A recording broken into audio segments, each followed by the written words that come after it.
Que atire a primeira pedra o anfitrião ou gestor de hospedagem que nunca cobrou bem mais barato na diária do que poderia, do que deveria, do que o valor justo pela sua acomodação. Só que olha só, cobrar uma diária mais baixa, mais barata, não é necessariamente um erro. Dependendo da circunstância, pode até ser sim um movimento estratégico. O problema é quando isso acontece com frequência, ou seja, você precisa toda hora baixar o preço para conseguir reserva. Aí sim se torna um problema.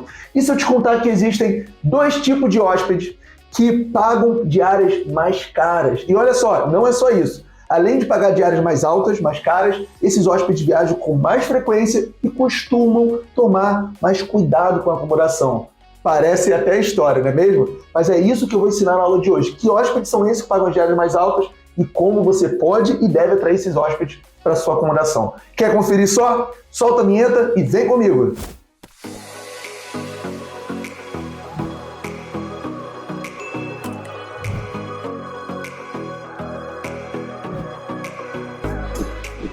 Seja bem-vinda, seja bem-vindo você a mais uma aula Me Caso Casa. Eu estou muito feliz de te ter aqui comigo e hoje eu vou trazer um tema que eu já queria há um tempo trazer. Por quê? Eu vou explicar o motivo, olha só. Eu vou começar daqui a pouco a aula explicando quais são as 3 maiores dores, obstáculos, desafios, dificuldades, entenda como quiser, do anfitrião. Apesar de eu colocar anfitrião, isso também serve para quem? Para o gestor de hospedagem, como o pousadeiro, também serve para albergue, hostels, né? E por que não para hotel? Afinal de contas, o que eu vou trazer aqui é do mercado de hospedagem como um todo, tá? Então eu vou trazer as 3 maiores dores, tá? Aí o que eu vou falar com você? Se você passa por alguma delas, que eu já vou revelar, já coloquei de propósito aqui, deixa nos comentários, porque é importante você deixar nos comentários, porque muitos temas de aulas que eu trago aqui, eu tiro de comentários, porque eu entendo como eu posso ajudar mais pessoas como você. Tá certo? Então, na aula de hoje, né, eu vou trazer 2 tipos de hóspedes. Olha que interessante, parece até história, mas olha só. Eu vou trazer 2 tipos de hóspedes que não só pagam as diárias mais altas, mais caras, mas esses hóspedes costumam viajar com mais frequência e também costumam, né, isso daqui é até uma troca de experiência que eu já tive com outros anfitriões, outros administradores, mas esses 2 tipos de hóspedes também costumam cuidar mais da acomodação, você já vai entender por quê, tá? E por que eu estou trazendo esse tema? Porque é o seguinte, das 3 grandes dores que eu identifiquei, a primeira é uma clássica, que isso é muito comum, principalmente no aluguel de temporada mesmo, tá? Que é o quê? Os anfitriões falando, eu estou cobrando diárias muito o quê? Baratas. Então vou botar baixas. Baixas ou baratas. Você passa por isso? Você tem a sensação que a diária que você cobra é baixa ou menor do que o valor justo ou menor do que o valor que deveria praticar? Essa daqui é uma dor, uma dificuldade muito comum. Por quê? O que acontece? Eu tenho um ditado que eu costumo dizer o seguinte, que pequenas engrenagens movem grandes portas. Então, quando a gente está falando, por exemplo, do mercado de hospedagem, a gente tem um monte de engrenagem para trabalhar. Para quê? Para a gente conseguir explorar o máximo potencial de faturamento de uma acomodação. Então, o que eu mais vejo acontecer com muita frequência no mercado de hospedagem, com aluguel de temporada, principalmente, é o quê? Acomodações com muito potencial, mas com pouco resultado. Por quê? Porque não sabe explorar, e a gente vai entrar em algumas hoje, não sabe que engrenagens são essas, o que faz a diferença. Como anunciar, aonde anunciar, como precificar, e um monte de coisa aí por trás que não é de fácil acesso. Então, de fato, o que acontece com esses anfitriões? Ficam baixando o preço, baixando a diária. Por quê? Porque quando baixa, aí aumenta muito a chance de ser reservado. Só que aí surge um monte de problema, inclusive o terceiro é um deles. Então, na aula de hoje, vocês vão ver que eu vou trazer uma solução, né, para esse problema aqui, né? A diária é muito baixa. Eu vou te mostrar 2 tipos de hóspedes que não tem problema com dinheiro. Dinheiro não é uma restrição para esses 2 hóspedes. Olha que interessante, tá? Só que eu queria compartilhar com você também outras dores que eu vejo que é muito latente, muito marcante no mercado de hospedagem, e eu quero saber se você tem interesse de depois eu gravar um vídeo só falando de cada uma dessas dores, tá? Se você quiser, se tiver alguns comentários aqui, eu faço sem problema nenhum, gratuito, porque meu objetivo é ajudar pessoas como você, super interessadas ou comprometidas, a ter mais resultado. E quando eu falo de resultado, é aumentar o faturamento em pelo menos 30%. É isso que eu sou especialista, é isso que eu sei ensinar, tá bom? Então vamos lá. Qual que é o segundo aqui, ó? O segundo também é um clássico, né? Períodos sem reservas. Ou períodos com diárias ociosas, né? Períodos ociosos. Esse daqui é um clássico. E esses dois aqui, às vezes, têm uma conexão que, quando chega nesse ponto, fica triste, que é o quê? O que acontece? Muitos anfitriões não sabem o que mexer para conseguir deixar o anúncio mais atrativo. Aí, em modo desespero, começa a baixar preço. E às vezes o problema não está no preço, tá? Aí o que acontece? A diária fica tão baixa, tão barata, que o anfitrião fica na seguinte dúvida: cara, eu já não sei o que é pior. Não vou nem falar o que é melhor. O que é pior? Eu continuar com essas diárias ociosas, sem reservas, ou eu até conseguir uma reserva, mas com essa merreca de diária que eu estou cobrando de tão baixo. Tem situações que chega a ser vergonhoso o valor cobrado na diária. De fato, desvaloriza o imóvel, né? Ou o tipo de hospedagem que for. Então, às vezes essas duas têm uma conexão muito forte. O anfitrião ou o gestor de hospedagem baixa o preço e já chega num ponto que fala: cara, eu acho que eu até prefiro nem ter reserva. Porque para ter reserva com o valor dessa diária, não paga nem as contas, não paga nem o trabalho, não paga nem o estresse, vamos dizer assim, né? Enfim, então, se você está nesse nível que eu falei aqui, eu recomendo que você assista algumas aulas, que você se aprofunde no conhecimento. Por quê? Porque, na minha opinião, é a única coisa que pode mudar o jogo, o teu cenário. Qual que é o plano A? Plano A é investir em conhecimento. Concorda comigo? Então é o seguinte, esse daqui costuma sim ser uma dor muito forte. Pô, Henrique, eu tô cheio, cara, no mês tal, eu tô cheio de área ociosa, eu não sei o que fazer, a última reserva que eu tive foi tanto tempo atrás, eu já baixei preço, eu já isso, eu já aquilo. Então esse costuma ser uma dificuldade, uma dor muito forte, muito latente. E por fim, que é, na verdade, uma grande consequência, né, mas é um clássico, é o quê? O faturamento baixo. E baixo aqui, pessoal, eu vou tentar ser mais específico, eu não gosto de ser genérico, né? Faturamento baixo eu mal pago as contas, eu só pago as contas, eu só consigo pensar em colocar algo no bolso quando tem algum feriado, quando tem verão, quando dá sol, ou quando chega janeiro, carnaval. Pô, isso me parece, sabe o quê? Aquele funcionário que trabalha o ano inteiro pensando nas férias, ou trabalha a semana inteira pensando no final de semana. Gente, o aluguel de temporada, o mercado de hospedagem dá e deve faturar todos os meses, tá? E quando tem o feriado, quando tem o pico, né, o ano novo, o verão, janeiro, dia de regra, né, que é alta temporada, aí você bomba, aí você ganha ainda mais. Mas se você depender dessas datas para faturar, provavelmente tem uma coisa errada. Pensa numa loja de chocolate, pensa numa loja de sorvete. Será que a loja de chocolate e de sorvete, a de sorvete, vamos falar de sorvete que é mais fácil, só fatura no verão? Só fatura quando dá sol? Ou quando dá sol, quando chega no verão, fatura ainda mais? Uma loja de açaí, talvez, para ficar mais fácil também de enxergar. Então, com a gente, dá para fazer essa analogia, esse paralelo. Né? Quando chega esses momentos de pico de demanda, de alta temporada, a gente tem que faturar ainda mais. Eu costumo brincar, quando chega dezembro, janeiro, é o meu 14º, 15º, né? Enfim. Mas é isso, essas são as 3 maiores dores. Mais uma vez, eu botei o anfitrião, mas também serve para gestor de hospedagem, como pousada, tá certo? E seja sincero comigo, por favor. Coloca nos comentários. Você passa por uma ou mais dessas dores?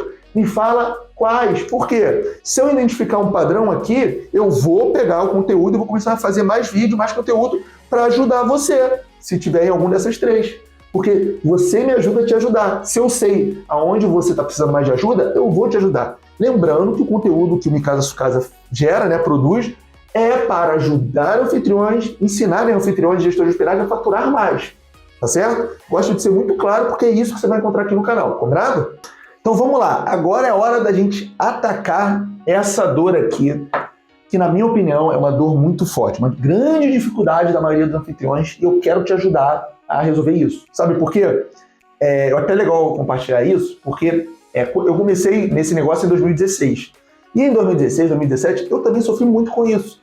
Várias vezes eu falei, não é possível, eu estou cobrando muito barato, não pode ser. Por quê? Eu olhava o meu concorrente, eu olhava uma hospedagem que ficava próxima da minha, com umas características parecidas, e eu vi que elas cobravam até um preço um pouquinho maior, às vezes um preço parecido ou até maior, e mesmo assim eram reservadas.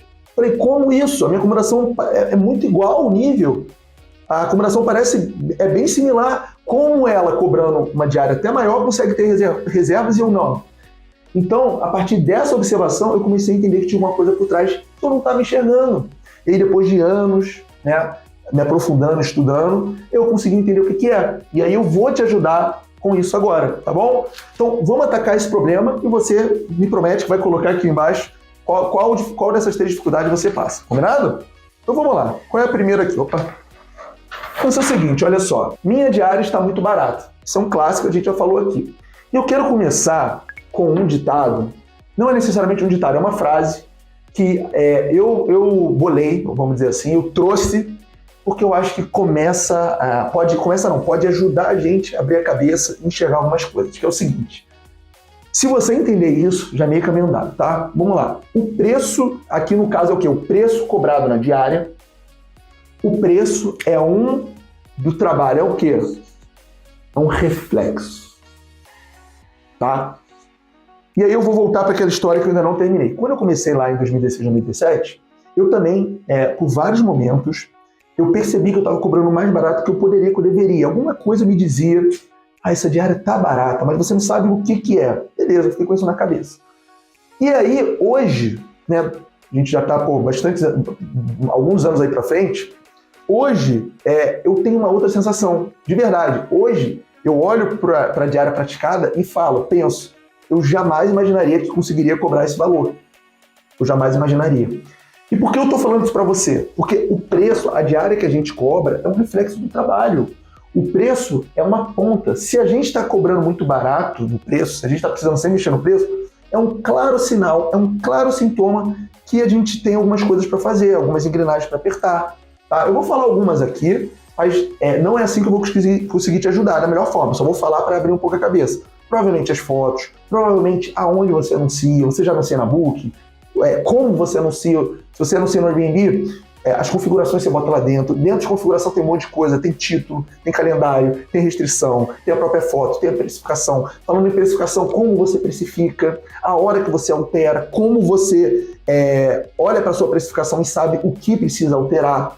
Tem muita coisa por trás, tá? Então, de uma forma geral, tem estratégia de anúncio e estratégia de especificação. Estratégia de anúncio é aonde você anuncia, como você anuncia. Estratégia de especificação é tudo que você leva em consideração, os pilares, a hora que você mexe na precificação, se você não conseguiu reserva, como você mexe. Então, tudo isso está por trás do quê? Do preço. Porque quando você cobra uma diária que você jamais imaginaria que você poderia cobrar, alguns apartamentos que eu administro, a gente já chegou nesse ponto, isso quer dizer o quê? Que essas engrenagens estão bem ajustadas. Agora, se você está com esse constante pensamento de estou cobrando muito barato, não sei o que fazer, só mexo no preço, então isso é um claro sinal que pode melhorar algumas engrenagens, algumas configurações, tá bom? Então eu queria só, antes de entrar nos 2 tipos de hóspedes que pagam as diárias mais altas, mais caras, eu queria deixar isso bem claro. Por quê? Porque isso ajuda a gente a enxergar coisas que talvez não sejam tão visíveis a olho nu. Isso, de certa forma, incomode. E eu costumo falar o seguinte, eu não estou aqui para agradar ninguém. Muitas coisas que eu falo nos vídeos, que eu estou falando agora, vai incomodar. Porque, se você está cobrando uma diária barata, uma diária baixa, e o Henrique fala que é reflexo do trabalho, isso não é a melhor notícia que seu ego, que seu orgulho vai receber. Mas fatos são fatos.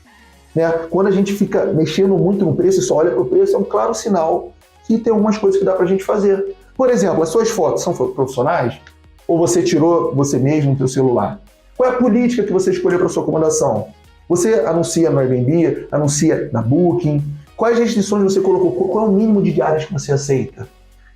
Você tem tempo de antecedência entre uma reserva e outra? Qual é o horizonte de disponibilidade do seu calendário? Olha quanta coisa a gente não tem por trás, tá bom?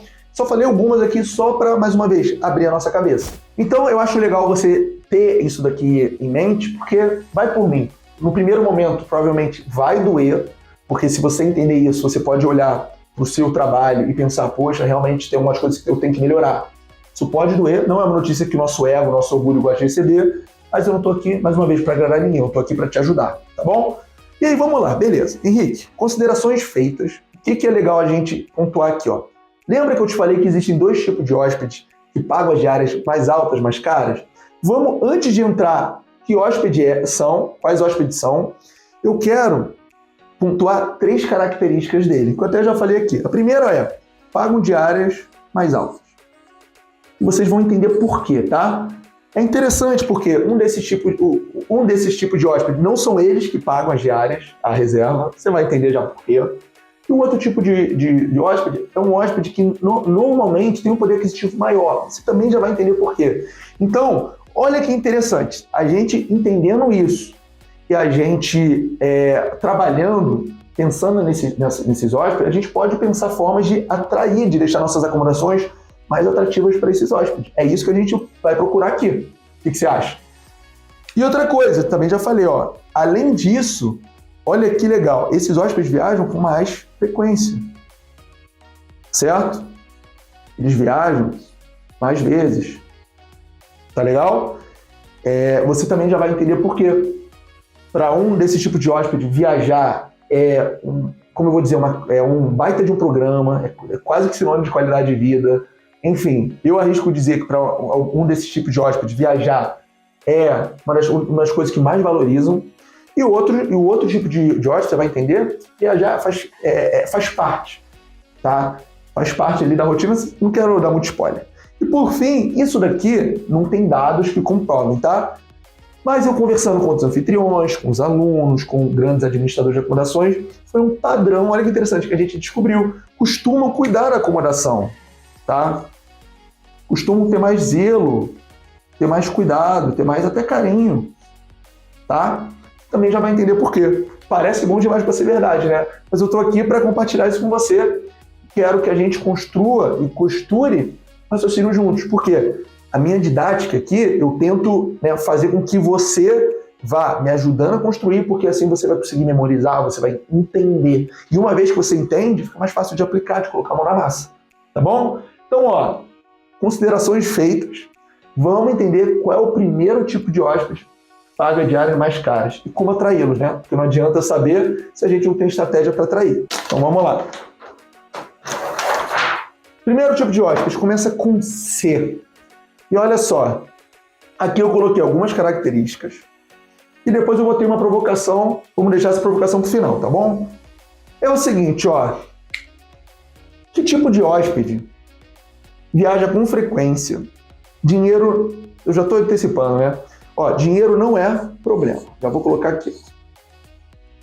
Vamos lá. Eu, antes de revelar, quero construir aqui junto com você. Dinheiro não é problema, sabe por quê? Porque não é eles que pagam a reserva. Olha que louco, olha que legal. Não são os hóspedes que pagam. Tá? Portanto, dinheiro não é o problema. Ué, mas peraí, Henrique, que história é essa? Os hóspedes não pagam? Quem paga, então? São as empresas. Olha só, olha que interessante. Vamos pensar nos hóspedes que viajam a trabalho, o público corporativo. Qual que é o padrão da reserva? O padrão da estadia. Normalmente são reservas individuais, concorda? Individuais. É uma pessoa só. Então, normalmente, o padrão desse tipo de reserva, de viagem, ficam em imóveis ou quartos individuais, tá certo? Só que o que acontece? Quem paga não são os hóspedes. Concorda comigo? Quem paga é a empresa.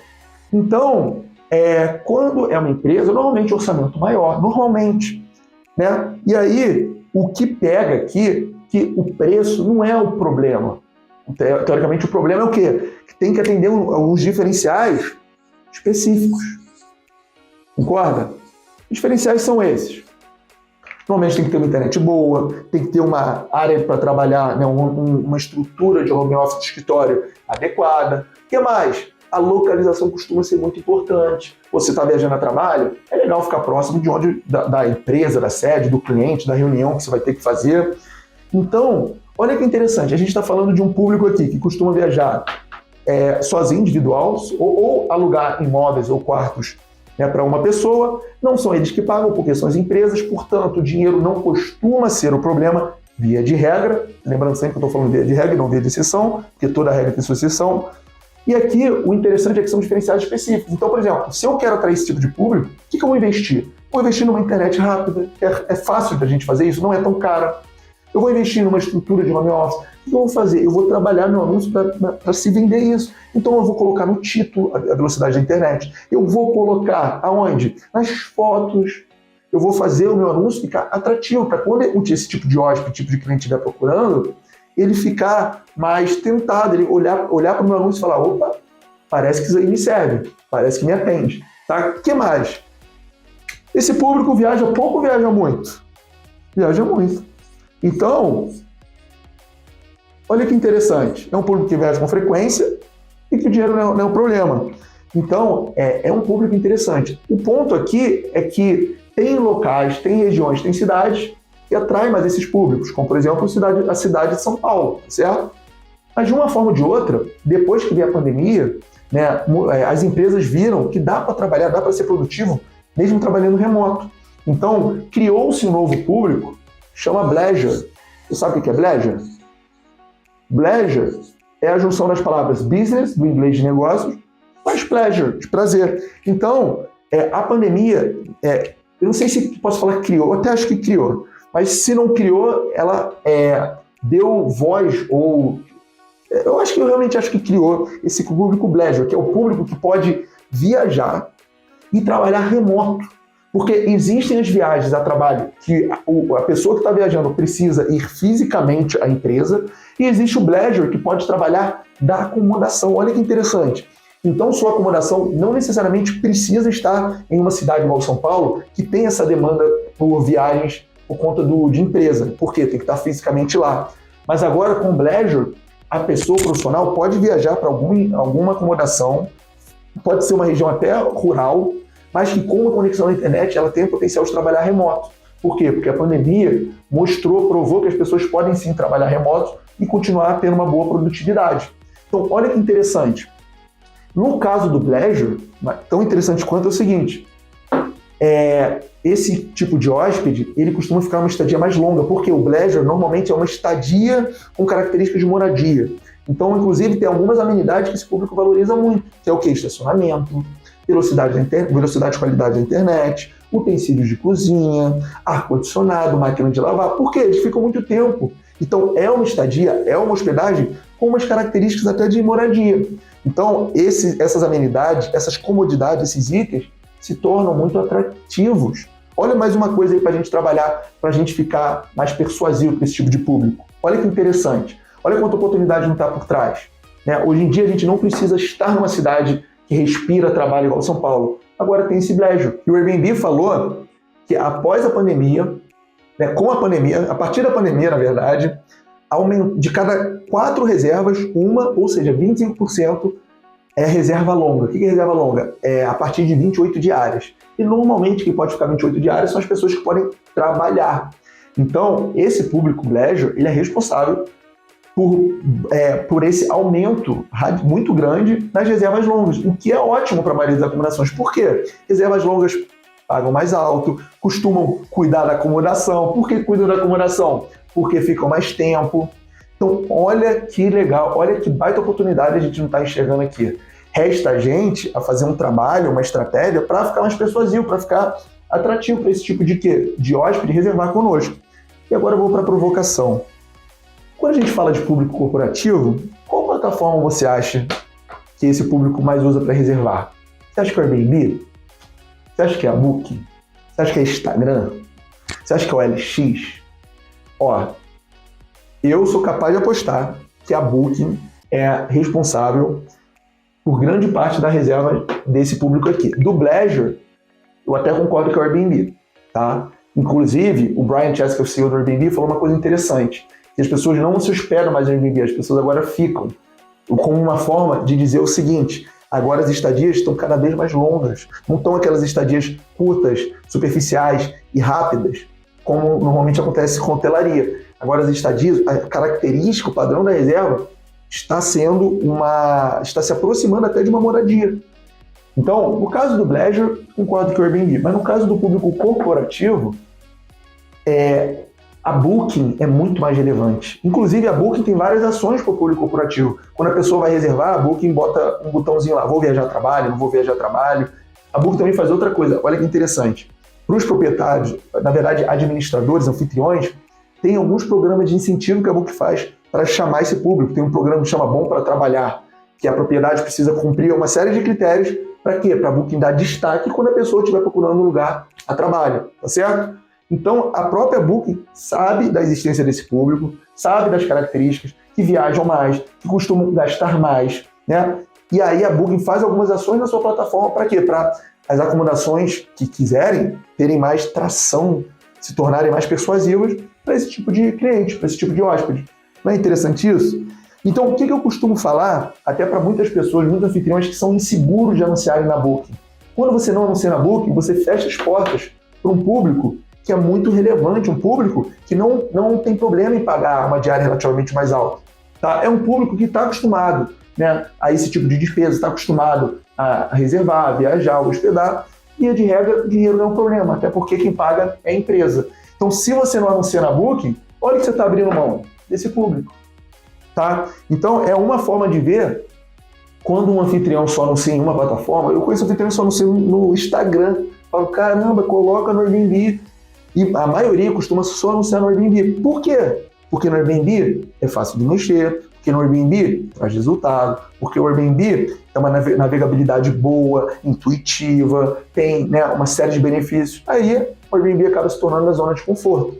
Mas quem quer faturar alto, quem quer ter resultado expressivo, precisa ser a zona de conforto, concorda comigo? Por isso que eu estimulo, por essas e outras, eu estimulo a anunciar na Booking. Até porque grande parte dos resultados, ou seja, do faturamento, no meu caso casa, tem o dedo ali da Booking. Então eu só falo bem da Booking por quê? Porque ela traz resultado para as acomodações que eu administro, certo? E na minha opinião, quem não anuncia na Booking ou não anuncia como deveria na Booking, acaba abrindo mão de boa parte dos resultados que poderia ter. Ou seja, não explora o máximo potencial de faturamento de uma acomodação. Então é o seguinte, primeiro tipo de hóspedes que pagam diárias altas são os corporativos. Viajam com frequência e, via de regra, quando é esse corporativo que vai para estar fisicamente próximo ali da reunião, da empresa, normalmente esse público tem o padrão de ficar até pouco tempo na acomodação. Né? Aquela história de, vou só para dormir, porque esse público realmente trabalha o dia inteiro, vai lá, toma um banho, dorme, às vezes sai para comer, sai para beber alguma coisinha, mas via de regra fica um pouco tempo na acomodação. Tá? E via de regra costumam tomar mais cuidado, principalmente o bleisure, que praticamente mora lá na acomodação. Faz sentido? Coloca aqui embaixo. Agora vamos ao segundo tipo de hóspede que paga diária mais alta. E esse é um tipo que, na minha opinião, pelo que eu já vi, pelo que eu já senti, a maioria das pessoas, dos anfitriões, dos gestores de hospedagem, amam, adoram receber. Costuma ser o público preferido. E aí é o seguinte, antes de eu falar qual, que vai ficar facinho de matar, vou falar, o padrão, a característica das reservas podem ser tanto para casal ou até mesmo grupos. Grupos de quê? Família. Quem aqui não gosta de receber família? Por quê? O que acontece com família? Família pode ser tanto um casal, 2 pessoas, quanto pode levar filho, pode levar sogra, pode levar mãe, pode levar cachorro. O que acontece com família? Normalmente, são pelo menos 2 pessoas ali para dividir. Quando é um casal, são as 2 pessoas, tem um pai e uma mãe, ou às vezes vai avô, como eu falei. Então, normalmente, tem mais de uma pessoa ali para dividir o valor da estadia da hospedagem. Então, não costuma ser, o preço não costuma ser um grande problema. Via de regra, tá, pessoal? Eu sei que toda regra tem sua exceção. Aqui, divide o valor da viagem. E aí, vamos pensar na família. Família, vamos pensar, sei lá, 4 pessoas. Ou para uma família, é mais jogo ficar em 2 quartos de hotel, ou ficar numa acomodação que comporta 4 pessoas, 4 locatários.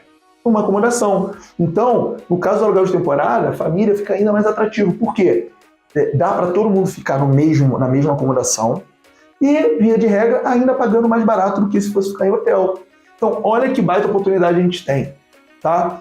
E aqui é o seguinte, normalmente as estadias são mais longas. Sabe por quê? Porque é o seguinte, quando, por exemplo, vamos pegar um cenário mais típico, mais clássico, uma família com filhos. A família com filhos, o pai e a mãe trabalham, supondo, e o filho estuda. Então, o que eles têm que fazer? Eles têm que, normalmente, se programar para programar para quê? Para viajar quando todo mundo pode. Então, normalmente o pai, a mãe tira férias, ou se é um casal, os dois tiram férias no mesmo período e se programam para viajar. E normalmente quando se programam, né, e viajam depois de meses trabalhando, querem ficar mais tempo aproveitando a viagem, querem ficar mais tempo curtindo. Então, normalmente, costuma ser mais longas. Aqui mais longa, não estou dizendo 28 dias, não. Mas costuma ser um pouquinho maior no final de semana, né? Sei lá, às vezes batendo e esbarrando alguma coisa em torno de 5, 7 diárias. O que pra gente é vantajoso, principalmente comparando com reservas que eu chamo de CBC, que é curtas, baratas e concentradas. Tá? E aí, como normalmente mais de uma pessoa que tem, né, que tem renda, dinheiro costuma não ser tanto problema, como eu falei, porque você pode dividir. Tá? E aí, o legal de família é que viagens costumam ser um programa que mais valorizam, que mais dão valor. Então, tem famílias que criam expectativa meses antes, que já é praticamente sinônimo de qualidade de vida, de tempo junto, de dividir momentos. Então, para a família, uma viagem tem um peso, tem um valor muito grande, tá? Por isso, também justifica o que eu falei de pagar diárias mais altas, porque é tão importante, é tão simbólico, é tão valoroso ali para uma família viajar, que, via de regra, se permitem colocar mais um dinheirinho ali. Porque, quando podem, que é quase nunca, sei lá, 2 vezes por ano, vai ficar economizando um pouquinho ali? Não. Via de regra, o que eles fazem? Costuma até, né, se permitir pagar um valor um pouquinho maior, porque sabe que esses momentos são escassos e eles valorizam muito. Então, família é super interessante, tá? E aqui, família, tem famílias e famílias, como eu falei, pode ser um casal, pode ser com filho, pode levar cachorro. Então, aqui, se você não tiver nada contra, permitir ser pet friendly pode sim ser um diferencial, tá certo? O que pode ser um diferencial para a família? Se você puder botar, por exemplo, um berço na sua acomodação, olha quando você não vai estar na frente, né, de outras acomodações, caso a família tenha um bebê, uma criança, que durma em berço ainda, tá certo? Por exemplo, se a sua acomodação fica em um condomínio, em algum lugar que tem uma área de lazer para criança, uma brinquedoteca, uma piscina, um tobogã, a família vai ver muito valor nisso. Por exemplo, eu administro uma acomodação que fica dentro de um condomínio que tem uma estrutura muito boa para criança. Então, o que eu faço? Eu coloco no título, eu coloco nas fotos, tá certo? Eu escrevo, inclusive, que a palavra criança no título. Por quê? Uma família que estiver procurando vai bater o olho e vai falar, opa, acho que aqui tem coisa boa, tá certo? E família, às vezes, por ser em grupo, a gente tem condição de cobrar uma diária mais alta do que se fosse menos pessoas. Por exemplo, eu administro uma casa em Angra que comporta até 16 hóspedes. Eu cobro uma diária mais alta quando é 16 hóspedes do que quando vai um casal. Por quê? Porque faz sentido. Isso é o primeiro pilar dos 4 da estratégia de precificação, chama preço base da tarifa. A gente precificar de acordo com a capacidade que a acomodação tem de comportar ali, né, de hóspedes. Então, olha que interessante, família valoriza muito a viagem, é um programa que a família às vezes espera meses para acontecer, para fazer, né? E aí, o que mais? A família viaja com frequência, pelo menos uma vez por ano, pelo menos, né? Deve ter uma média de 2, 3, enfim. E, além disso, se não tiver criança, costuma até cuidar mais, né? Família, normalmente, são pessoas mais responsáveis, pessoas, né, que cuidam das suas próprias casas. Pessoal, mais uma vez, via de regra. Eu sei que para toda regra tem sua exceção, mas tirando crianças, aí realmente famílias costumam cuidar mais. Então, olha que interessante. Pagam diária mais alta, viajam com frequência, costumam cuidar da acomodação, tirando crianças, né? Então, olha só, a gente acabou de ver 2 públicos. Os corporativos, as viagens corporativas, e o público aqui de família. São públicos que a gente gosta de receber, que a gente tem condição de deixar nossos anúncios, nossas acomodações mais atrativas, e são públicos que normalmente não tem muito problema, ou via de regra, com o preço em si, valorizam outras coisas, tá certo? E aí, de novo a provocação, qual plataforma as famílias costumam utilizar para reservar? Aqui não tem nenhum, aqui o que eu vou falar é com base experimental e em troca de informação com outros anfitriões e administradores de acomodações. Só que é o seguinte, aqui realmente me parece que o Airbnb é mais forte. Porque é isso que eu te falei, vale mais a pena o quê? Uma família com 5 pessoas se hospedar numa casa, numa acomodação ou em 2 quartos de hotel? Então, família, me parece que o Airbnb realmente é mais forte. Só que também não adianta você só anunciar no Airbnb e não traçar uma estratégia para atrair esse público.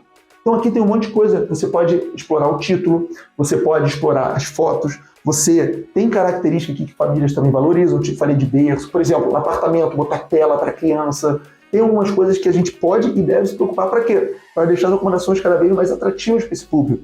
Tem também a estratégia de precificação, que a gente fala do plano de tarifa, que é o quê? Para estadias mais longas, a gente deixa mais vantajoso. Tem uma forma de configurar isso. Olha que interessante. Então, aqui a gente esbarra o quê? Na estratégia de anúncio. Aonde anunciar, como anunciar. Na estratégia de precificação, como precifica, como a gente sabe que está cobrando maior diária, quando a gente mexe na precificação. Para quê? Para tornar a nossa acomodação e nossos anúncios cada vez mais atrativas, persuasivas para os tipos de público e para as reservas que são mais vantajosas para o nosso negócio. Porque o que mais acontece quando algum anfitrião está sofrendo com um desses 3 sintomas, normalmente é porque a forma que ele criou o anúncio e configurou o calendário é muito atrativa para as reservas CBC. São as reservas curtas, baratas e concentradas. E quando a gente entende como precificar, como anunciar, aonde anunciar, e todas essas pequenas engrenagens que o somatório delas fazem diferença para um anúncio que fatura alto, quando a gente entende isso e configura, a gente para de sofrer com esses sintomas e começa a receber reservas com padrões que são vantajosas para o nosso negócio, e não só as reservas que eu chamo de CBC. Faz sentido? Então, olha só, espero que você tenha gostado da aula, espero que tenha feito sentido para você. Coloca aqui nos comentários se você sofre algum desses sintomas e, quem sabe, em alguma aula futura eu não gravo para te ajudar com essas dores aqui. Hoje eu trouxe esses 2 tipos de hóspedes que podem ser uma parte da solução para quem sofre com diárias muito baratas, muito baixas. Pessoal, mais uma vez, não tem fórmula mágica, não tem receita de bolo, não tem solução mágica da noite para o dia. Tem o quê? Tem trabalho, tem o quê? Tem estratégia, tem o quê? Tem conhecimento, tem aplicação prática. E se você chegou até o final do vídeo, é um sinal, é um sintoma que você é comprometido ou comprometido. Então, quero te agradecer. Não esquece de deixar seu comentário e espero te ver na próxima aula, no caso. Fui!